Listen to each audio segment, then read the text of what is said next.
worry about anything, just stream of consciousness, no rules of composition, nothing like that. It can even be X-rated. It can be anything.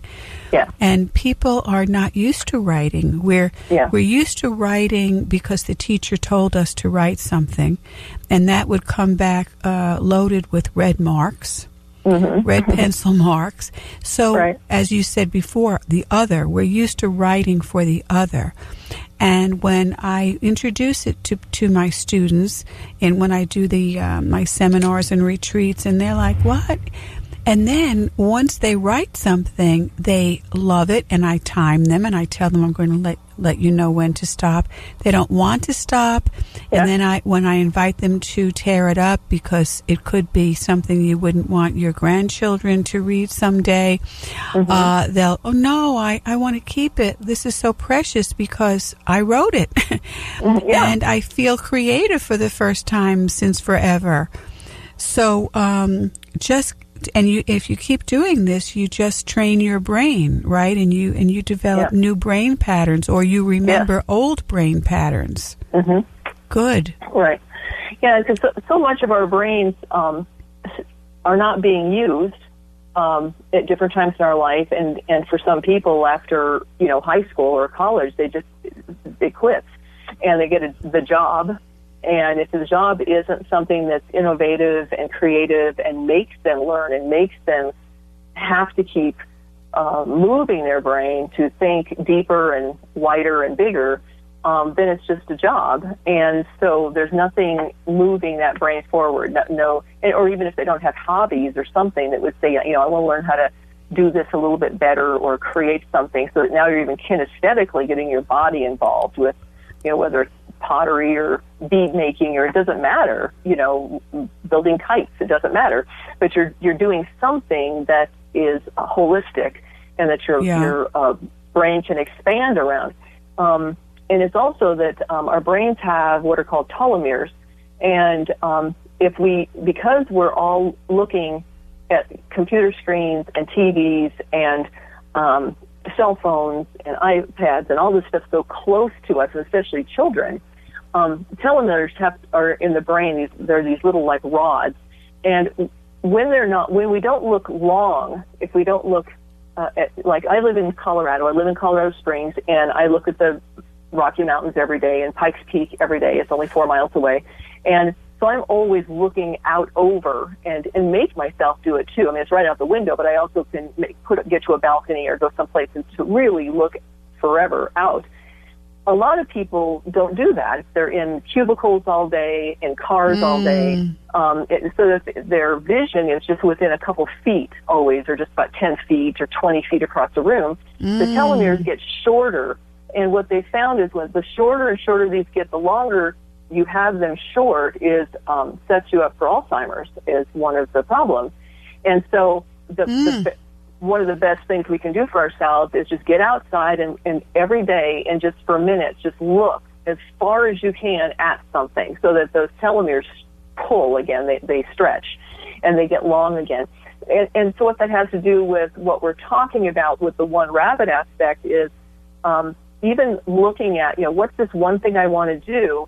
If I'm writing, if I'm saying, what do I really want? In your brain, it's looking further. Even if you visually aren't looking further with your eyes at something at that moment, your brain is expanding, trying to see the bigger picture. That alone is helpful, but when we don't try to look for the bigger picture, if we're not asking ourselves, what do I really want? And getting, again, the large, go large thinking, get up in the helicopter of light and look out all over the place and say, well, there's lots of things in the world. What else do I want to do? Let's try something. Just try it. There's no failure. Right? Tom Peters, who used to be one of the massive big corporate trainers of the 90s. One of the things he said that I will never forget is learn to fail faster. Yeah. Because it's sort of like, I failed and now I better not try again for another 20 years. No, fail faster. It's like try again immediately, just like children do. It's like I fell down, get up. I fell down, get up. I fell down, get up. Just keep getting up and just keep doing it again. And if that's not the right direction, then turn directions and try it the other direction. Right. So So our brain needs exercise. It needs to, now there's all the, computer programs, all kinds of things that'll do the brain, playing with your brain, and you can play games, to try to strengthen it. But, it's just like on an everyday basis. What can I do to look out further and think bigger? And writing, again, if you write it out, your brain, I think, I just forgot Rawlings that wrote Harry Potter and stuff. Yeah. I mean, just think of how huge her thinking is. Yes. From being a welfare mom, single mom, Right. And Perry, I can't use first name right now, who did the mama shows, the movies. Oh gosh, I can't think of the African American fellow. What are his? Anyway, he was living in his car, and he heard Oprah one time say, "Start writing. If you have an idea, start writing." And he's a multimillionaire because he started doing that. Oh, you're talking about Tyler Perry. Tyler Perry. Perry, yeah. And so it's like that's all he did. He started writing, Wow. and he's still writing. So, let me interrupt you, Kim, for a moment. Yeah. How do you spell telomeres? I just want to make sure I get that right. And you think I know how to spell that? I know we're on the radio, but telomeres. Let's see if I can pick it up on the internet here. I think it's TELOMERE. Okay, so that's what I guessed. Okay, just wanted to make sure that I got that right. Yeah. Okay, and you said they are rods in the brain? Yeah, they're cellular, human cellular aging rods, DNA rods in our brain. And if you just look up telomeres, and actually some people I think it's Boulder, Colorado, have figured that out. It's a DNA makeup issue. And being able to, again, they have to do with aging. And so the healthier they are by looking further and doing other things that are help them stretch, help us not age mentally so fast, and keep our brains active and alive, as opposed to a lot of people just falling apart. And it's like you wonder why. Well, you're not stretching those, and you're not using your brain in a way that it's healthy that way. Beautiful, and that it actually helps with longevity and preventing Alzheimer's. Right. So go outside and look at the furthest thing you can, and then go somewhere else and look at something further. Yeah, absolutely. And then, like as we were talking, it's like if you're going to write, write out the big ideas. What do I really want? Because again, with Rowling and Harry Potter, it's like think of how her brain how she saw in her mind this magical, humongous world, and continues to do it, writing more. And so think of how large that brain is working, and beautifully, right? So, and certainly people who can be mean and nasty and crazy do the same thing, unfortunately. But your brain's your brain; it doesn't know the difference, and however you want to use it, it's a tool. Yeah. But whether you're sitting writing and working that out on paper, but certainly literally, go outside and get away from looking at walls and cell phones and all this stuff that's keeping our eyes too close all the time. Right. Especially for children, they shouldn't be doing that at all. Right. And those iPads, those small screens. Yes. Plenty of research around that it's just really messing their brains and everything up. Yeah. So think big, write big, vision big, look big. Mm-hmm. Big, big, big. Expand, expand, expand. Yes. Big, big, big. Big, big, big. Oh, this is so exciting. I love brain science and brain exercises and simple things that people can do that are so good for you. Yeah. Yeah.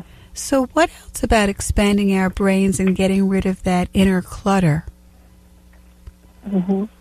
And say that again? What else about expanding our brains and getting rid of that inner clutter? Right.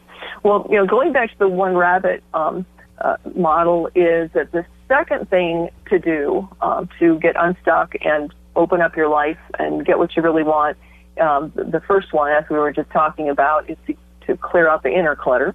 And again, looking at fears and the belief ceiling where we just paralyze and we just don't go beyond that. Because again, what would people say and what do they think of me and, all that stuff. But the second thing is habits, which are all about our brain. The thoughts and beliefs, the physical activities and routines that we have are all conditioned. They're all programs. They're all mentoring from the normal that we have been around all our life. Right. And so being able to retrain our brains, retrain that neural net system to raise up the belief system beyond where we've been before. It's like, oh, I don't know, I can't do that. I've never been able to. Just a belief. It's just a belief. Move beyond that. We have like 60,000 thoughts a day. And how many of those, 75% of those are the same thoughts we've had forever. I mean, think about the thought. I mean, just like in the next 24 hours, like when you get up tomorrow, just listen to your thoughts. And as soon as you have one that you've thought before, be aware of it and then stop it. Stop it in its tracks. Because if you let it keep going, you could spend 4 or 5 hours on that thought that you've been thinking for 30 or 40 years. I mean, how many people do we know that do that? It's like, oh, remember when I was 20? Remember when this happened? Remember when remember 52 years ago this happened? Stop. Stop. Your life is now and future. Get out of the past. So, again, 85% of those thoughts or 75% are, thoughts you've had forever, but they're also other people's thoughts. Because on Facebook, I saw it the other day, I love animal ones, and there's this one of this dog that's like a Shih Tzu or something like that, and he's hopping. He hops everywhere. He never runs. He doesn't do a dog walk. He hops. Well, he was raised around rabbits. Oh. Okay, it's hilarious. So my question when I share it, I always ask questions. I don't share anything hardly without asking something or making it a bigger issue, And I'll say, okay, so think about this as a metaphor. Who and what were you raised around? Right? Because if here's a dog who doesn't know he's not supposed to hop, then what do we do in our lives because we were raised around people and environments of all kinds that we don't even remember. They could have been we were 2 or 3 years old. We don't remember those people, but they influenced us. Right. And we are still hopping to those stories, and to the, to those edicts and commands and demands and fears and other people's stories. Right. Now are overlaid onto us. Now it's our story. Right. And it doesn't have to be our story. It sure doesn't have to be. And on that note, we have to end our show. And everyone, you must be so unhappy. This show has flown by. The good news is that Kim Walensky is coming back next week.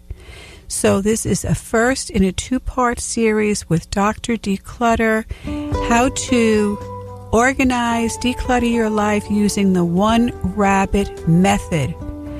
So thank you, Kim, very much. Thank you. I will speak to you next week. And this is Dr. Duffy Spencer saying goodbye for now and wishing you great relationships.